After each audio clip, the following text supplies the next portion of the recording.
Je me résume. Vous êtes les membres froids d'un cadavre. Ce que vous appelez ordre ou liberté, c'est du galvanisme. Sautez, grenouille. Dans votre société désorganisée, il ne faut point de lien entre un raisonnement et une conséquence, et oubliant d'entrer, chapeau bas, dans la logique des faits, vous ne comprenez rien que des mélodrames. Voilà des phrases, voilà des caricatures à la silhouette. Toute votre littérature, toute votre législation politique, morale et religieuse rivaliserait avec un carton d'estampes, avec un album de croquis.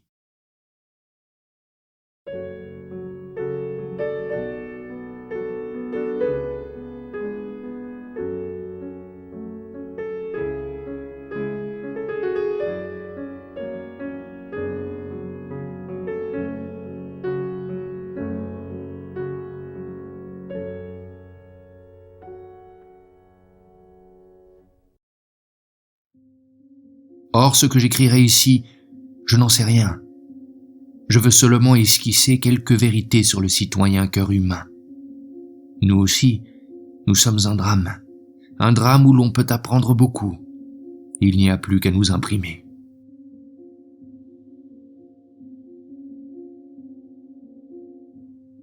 Je voudrais bien qu'on m'expliquât cependant ce qu'on entend par raison. Je crains de longer ce mot impénétrable, comme nos voyageurs modernes le vaste empire de la Chine, sans pouvoir entrer dedans.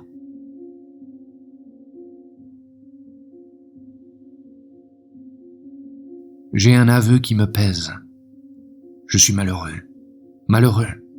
Y a-t-il ici quelqu'un pour comprendre ce mot-là? Je n'ai vu personne pleurer. Ils me regardent tous comme un visage qu'on rencontre partout. On dirait que ma voix a son accent de tous les jours. Et l'on me jette maintenant un sourire, comme une couronne à un comédien.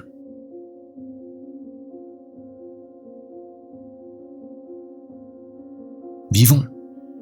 Je vivrai. Je veux vivre insoucieux des choses et des hommes, dédaignant la pensée et les faits, n'épluchant plus la valeur d'aucun principe, d'aucune vérité, et souffrant que mes impressionnabilités successives éparpillent au hasard les actions diverses qui formeront un jour inégalement une même chaîne avec des anneaux disparates. Cette philosophie n'est pas bonne, mais toute philosophie meilleure serait mauvaise pour moi. Après ce qui s'est passé sous mes yeux depuis que je vois, je ne me dois qu'une dette à acquitter. C'est le devoir de ma conservation. Chacun y veille instinctivement, selon ses facultés. Moi, je suis né avec le besoin de passions fortes et aventureuses. Le sang que j'ai ne coule pas sans bouillonner. Je deviens malade à me conduire sagement. J'ai trop rêvé de vertu d'ailleurs pour être vertueux. Car mes rêves, mes inspirations d'enthousiasme dépasseront toujours mes plus grands efforts. Et pour qui serais-je vertueux? Je n'ai de Dieu qu'à force de raisonner. Je n'ai de patrie que si j'y crois. Je n'ai de famille que dans les conditions d'arriver au bonheur. Je n'ai d'amis que pour être dupe. Je n'ai un nom que comme étiquette d'un sac vide. J'ai tout désaimé. Maintenant vienne à moi, non le bonheur, mais le plaisir. Je le prendrai comme il sera. Je ne crains que l'ennui. Fille du néant de la vertu.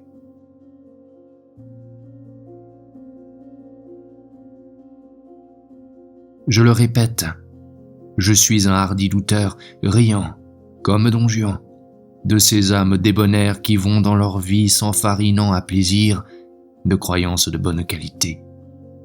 J'ai mis la main si avant dans le sac où le sort confond les chiffres qui représentent la valeur des choses que, me prenant en pitié d'avoir longtemps mal jugé les conditions de l'existence, dans une société où l'idiome des mots est une langue morte, j'ai fini peu à peu par me désamourer, moi, dont la jeunesse avait tant aimé mon père et Dieu, ma patrie et la gloire, mon Molière et une femme rêvée, surtout.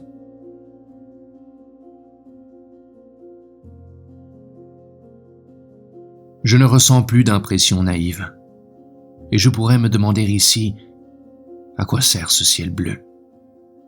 C'est qu'il a été dénaturé quelque chose en moi, par des germes de corruption, jusqu'à la moelle de mon cerveau. Cependant, je ne me crois pas tout à fait coupable là-dessus.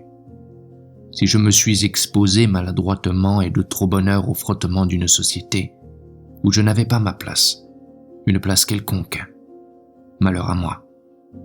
Si j'ignorais que certaines nécessités de la civilisation aigrissent le caractère de ceux qui demandent trop aux choses imparfaites de l'humanité, malheur encore à moi. Si dans ma jeunesse vertueuse, je suis allé me chauffer l'âme à des exaltations délirantes, malheur toujours à moi. Je naquis bien malheureux.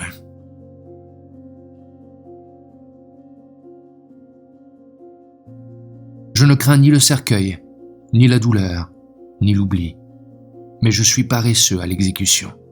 Voilà tout. Mon désir est un rêve, non une volonté. J'ai besoin de songer en tout, partout. Cette manie de rêverie, depuis mes hallucinations de dévotion aux genoux de la Vierge Marie, jusqu'à mes blasphèmes d'athéisme, c'est le même cancer qui fait le tour de mon cœur en le rongeant de plus en plus.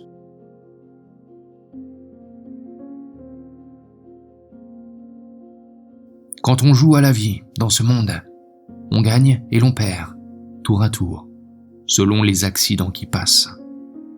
Au lieu de se plaindre, on a eu le tort de naître, mal à propos et sans intelligence.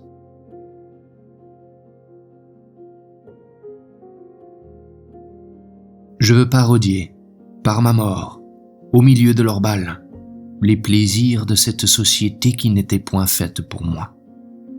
Car le génie intérieur de mon existence n'était pas un tempérament d'inconséquences et de négation, entre le mal ou le bien, l'impuissance ou la vertu. J'avais 2 mains pour choisir mes passions, tantôt à droite, tantôt à gauche. Mais une seule tête pour gouverner l'exécution toujours docile. Je représentais l'unité absolue d'une volonté libre. Je possédais une valeur directe. Je n'étais pas quelque chose qui s'écrase, qui se fond, qui se liquéfie. J'étais un homme en chair et en âme. Or, puisque la lutte m'a épuisé avant le terme, ma place de mort est ici, aux splendeurs factices de la lumière des bougies, parmi les femmes et les fleurs artificielles, parmi les égoïstes, les repus, les contents, les orgueilleux, les indifférents, les dédaigneux, les jaloux, les ingrats, parmi les privilégiés, les aristocrates, les nullités, les accapareurs de places, les brevetés, les pensionnés, les distributeurs de médailles et de couronnes, les anges conservateurs des bonnes doctrines, les rois fainéants de la science et de l'art, les restaurateurs d'hôtels, les timoniers de l'État, en présence des laquais, leurs esclaves, devant ceux qui volent au jeu de cartes et ceux qui ne se fatiguent pas de la valse adultère. Oui, certes, il m'importe de leur cracher au front une comédie dont ils saisiront enfin le but. C'était peut-être simplement ma destinée ici-bas, de faire au contraste au présent, en faveur de l'avenir.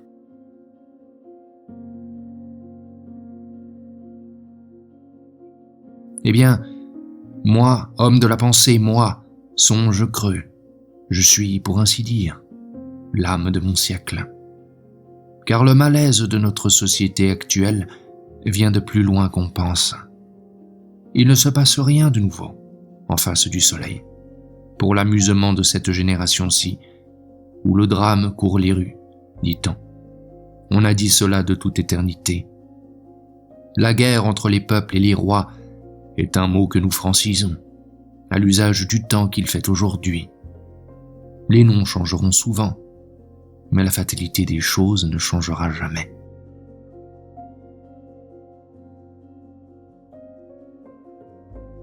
Vous n'avez pas conçu le mystère de mon unité, ô digne Satan. Je suis mon siècle, moi, Trialphe. Or, mon siècle est doctrinaire en politique, en religion, en amour, en haine, etc. Mon siècle pense beaucoup, mais n'agit jamais. Mon siècle sera rangé, par les contrôles de la postérité, dans l'ordre des ruminants. Mauvaise phrase.